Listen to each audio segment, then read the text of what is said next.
Plus का 5 ए और यहाँ प्लस है ए, तो मल्टीप्लाई करेंगे तो प्लस प्लस का मल्टीप्लाई क्या होता है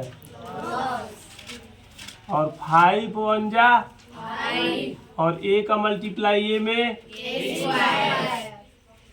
अब प्लस और प्लस का मल्टीप्लाई और 5 का मल्टीप्लाई 1 में 5 1 जा और ए का मल्टीप्लाई बी में अब एक 5 ए का मल्टीप्लाई दोनों में कर लिए। अब किसका नंबर है प्लस 3b का ना, तो प्लस और प्लस का मल्टीप्लाई 3 का मल्टीप्लाई 1 में बी का मल्टीप्लाई ए में ए बी कहो या बी ए कहो, कल बताया था ना B A equal to multiply में हम ए मल्टीप्लाई बी लिख सकते हैं। कौन सा रूल है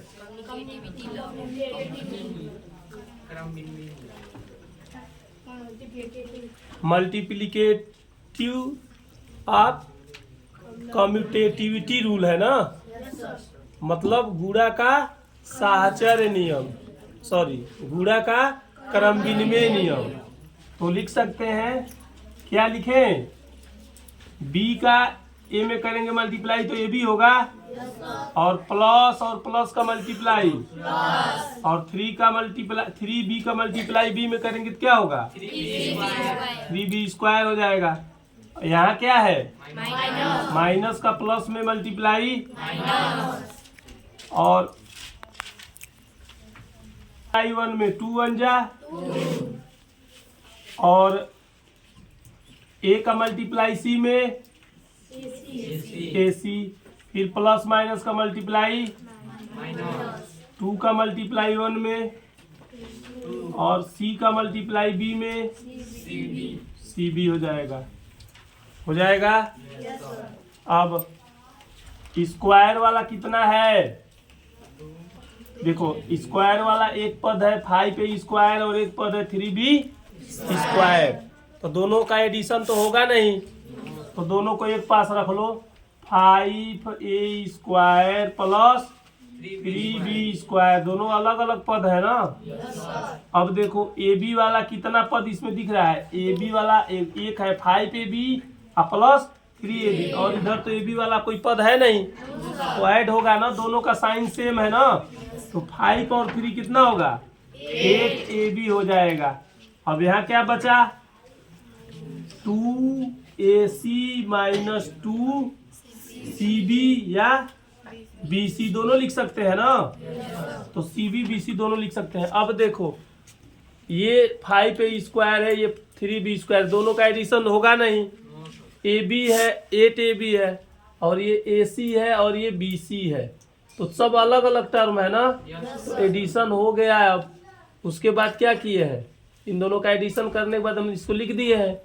अब यही क्या हो गया, अब इससे ज्यादा सरल नहीं होगा, सही है। चलो एक बार और देख लो, 5 का टेबल पढ़ेंगे 1 बार तो 5 1 जा, यहाँ 1 कोएफिशिएंट्स के रूप में छुपा रहता है, तो 5 1 जा और ए का मल्टीप्लाई ए में करेंगे तो ए स्क्वायर हो जाएगा और यहाँ प्लस लिखते नहीं है क्योंकि पहली बार जब लिखना होता है तो प्लस, अब प्लस का मल्टीप्लाई प्लस में तो प्लस होगा और 5 का मल्टीप्लाई 1 में तो 5, ए का मल्टीप्लाई बी में तो ए बी होगा। अब देखो फर्स्ट टर्म का जो मल्टीप्लिकेशन वाला प्रोसेसिंग था वो क्या हो गया, समाप्त हो गया। अब इसका करते हैं प्लस प्लस का मल्टीप्लाई 3 का मल्टीप्लाई 1 में 1 का बार बार हम जिक्र कर रहे हैं क्योंकि ए का गुणांक क्या है 1 है, अब बी का भी गुणांक क्या है, तो 3 1 जा ए का बी में ए बी या चाहे बी का ए में बी ए चाहे ए बी दोनों एक ही चीज है ना।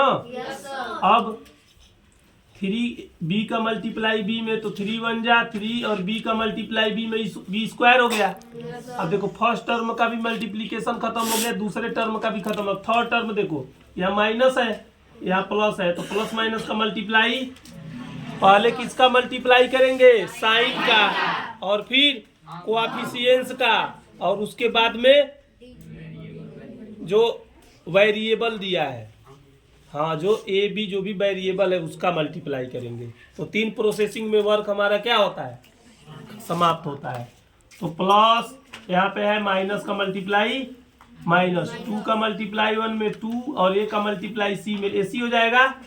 और प्लस माइनस का मल्टीप्लाई माइनस और 2 1 जा, और यहाँ cb लिखो चाहे bc लिखो कोई बात, हाँ bc ही लिख लो, क्या दिक्कत है। यहाँ पे भी क्या लिख लो, जैसे जानते हो क्या होता है, a b c है ना, तो a b लिखेंगे, क्या लिखेंगे फिर उसके बाद से b c लिखेंगे, फिर क्या लिखेंगे c a लिखेंगे। तो ये थोड़ा सा अच्छा भी लगता है, ए बी के बाद बी सी, बी सी के बाद सी ए।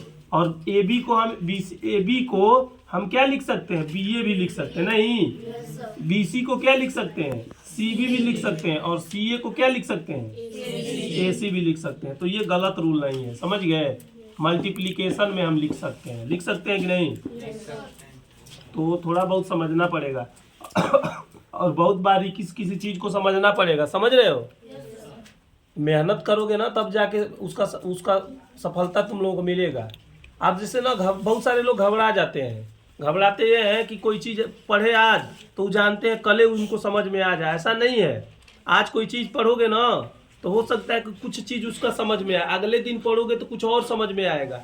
और जब बार बार ना, एक कहावत भी है, करत करत अभ्यास के जड़मत होत सुजान, आ रसरी आवत जात है सिल पर परत निशान। सुने हो, बार बार जब ना देखो ये रास्ता, जैसे ये देख रहे हो दरवाजे के सामने से जैसे तुम लोग आ रहे हो, तो देखो निशान बना है कि नहीं बना है, और बगल में कहीं निशान बना है। तो जब बार बार हम एक ही रास्ते पे चलेंगे ना तो निशान बनना एकदम तय है कि नहीं। बहुत सारी कहानियां भी तुम लोग किताबों में सुने होंगे कि एक मंद बुद्धि का बालक रहता है, हाँ कालिदास का नाम सुने हो, जिस पेड़ के डाल पे बैठे थे उसी डाल को काट रहे थे, बोलो। और संस्कृत का क्या है, बहुत प्रकांड विद्वान हुए हैं वो, कौन, कई तो महाकाव्य लिखे हैं, समझ गए। तो उस चीज को थोड़ा सा समझना है। तो बस बहुत घबराना नहीं है, बस हमको क्या करना है, बस मेहनत करते जाना है, समझ गए। सफलता अपने आप मिलती जाएगी, समझ में आ रहा है। पानी हम पौधों में हर मौसम में डालते हैं, आम के पौधे में पानी हर मौसम में डालते हैं, लेकिन फल हमेशा आता है। जब समय आएगा ना तो फल आपको ऑटोमेटिक, बहुत ज्यादा घबराना नहीं है। बाबू नींद आ रही है क्या? तो अब ये क्या है, आपका आंसर हो गया ना, कोई दिक्कत? इसको हमने क्या कर दिया, उतारा है, इसको भी उतार लिया है। अब ये दोनों सेम प्रोसेस वाले हैं, तो 5 और 3 ऐड होके क्या हो जाएगा, 8 AB होगा। ये दोनों उतर जाएंगे क्योंकि अब जोड़ने के लिए और घटाने के लिए इनके साथ कोई टर्म नहीं है, इनका कोई सहयोगी होगा तभी तो जोड़ा जाएगा, घटाया जाएगा। तो यही क्या है,